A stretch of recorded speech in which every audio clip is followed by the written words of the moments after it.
ओम नमः शिवाय। राधे राधे।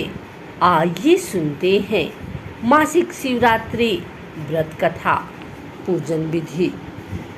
वैसे तो साल में एक बार महाशिवरात्रि का व्रत आता है और उसे बड़ी धूमधाम के साथ मनाया जाता है, लेकिन हिंदी कैलेंडर के अनुसार प्रत्येक माह के कृष्ण पक्ष की चतुर्दशी तिथि के दिन मासिक शिवरात्रि मनाई जाती है। इस दिन व्रत उपवास रख भगवान शिव को प्रसन्न किया जाता है और रुद्राभिषेक की भी परंपरा है। जिस तरह सोमवार के दिन भोलेनाथ का विधि विधान से पूजा होती है,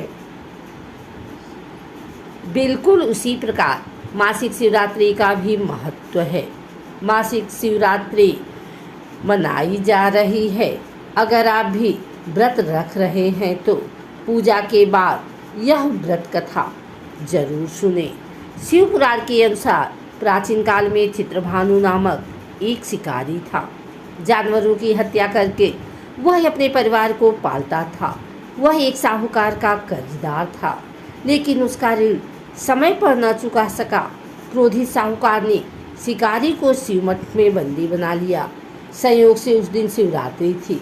साहूकार के घर पूजा हो रही थी तो शिकारी ध्यान मग्न होकर शिव संबंधी धार्मिक बातें सुनता रहा। चतुर्दशी को उसने शिवरात्रि व्रत की कथा भी सुनी। शाम होते ही साहूकार ने उसे अपने पास बुलाया और ऋण चुकाने के विषय में बात की। शिकारी अगले दिन सारा ऋण लौटा देने का वचन देकर बंधन से छूट गया।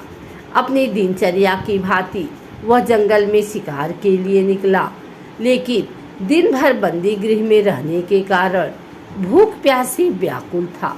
शिकार खोजता हुआ वह बहुत दूर निकल गया। जब अंधेरा हो गया तो उसने विचार किया कि रात जंगल में ही बितानी पड़ेगी।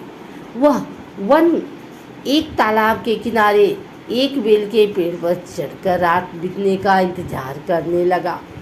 बेल वृक्ष के नीचे शिवलिंग था, जो बेलपत्रों से ढका हुआ था। शिकारी को उसका पता न चला। पड़ाव बनाते समय उसने जो टहनियाँ तोड़ी वे संयोग से शिवलिंग पर गिरती चली गई।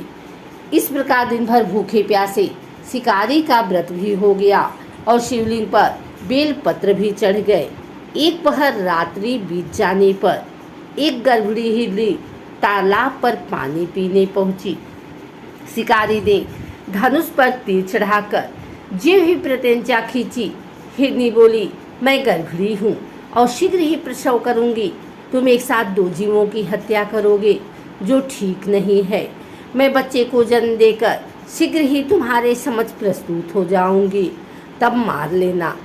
शिकारी ने प्रत्यंचा ढीली कर दी और हिरनी जंगली झाड़ियों में लुप्त हो गई। प्रत्यंचा चढ़ाने तथा ढीली करने के वक्त कुछ बेलपत्र अनायास ही टूटकर शिवलिंग पर गिर गए।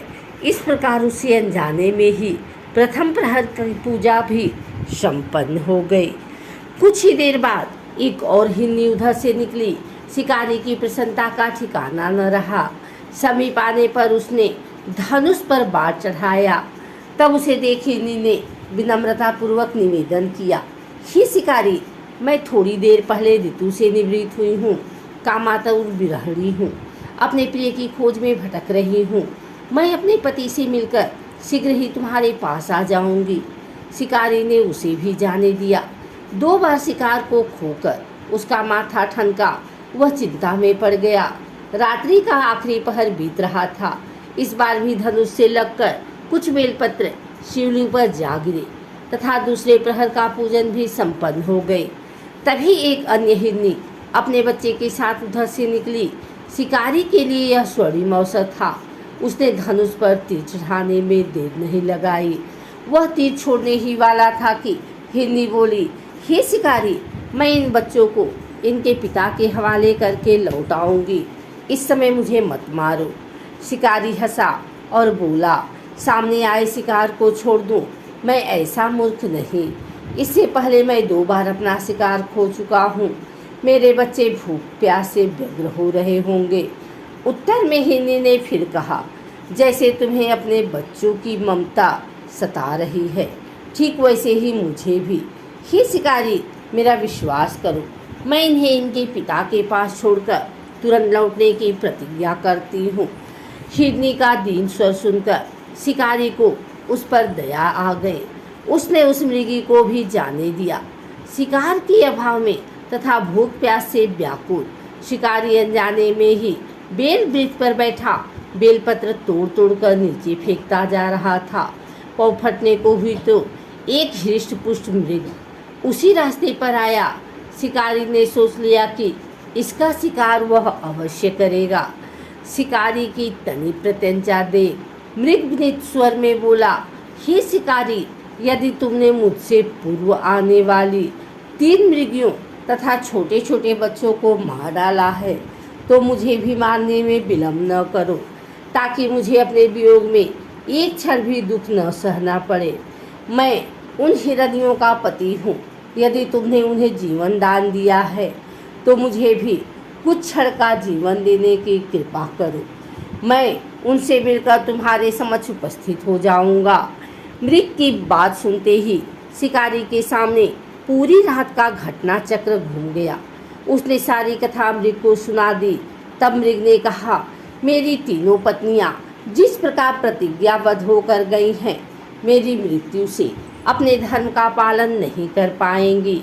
अतः जैसे तुमने उन्हें विश्वास पात्र मानकर छोड़ा है, वैसे ही मुझे भी जाने दो। मैं उन सब के साथ तुम्हारे सामने शीघ्र ही उपस्थित होता हूँ। शिकारी ने उसे भी जाने दिया। इस प्रकार प्रातः हो आई। उपवास, रात्रि जागरण तथा शिवलिंग पर बेलपत्र चढ़ने से अनजाने में ही शिवरात्रि की पूजा संपूर्ण हो गई। वह अनजाने में ही की हुई पूजन का परिणाम उसे तत्काल मिला। शिकारी का हिंसक हृदय निर्मल हो गया। उसने भगवत भक्ति का वास हो गया। थोड़ी ही देर बाद वह मृग सपरिवार शिकारी के समक्ष उपस्थित हो गया ताकि वह उनका शिकार कर सके। किंतु जंगली पशुओं की ऐसी सत्यता, सात्विकता एवं सामूहिक प्रेम भावना देखकर शिकारी को बड़ी ग्लानि हुई। उसने मृग परिवार को जीवन दान दे दिया। अनजाने में शिवरात्रि के व्रत का पालन करने पर शिकारी को मोक्ष की प्राप्ति हुई।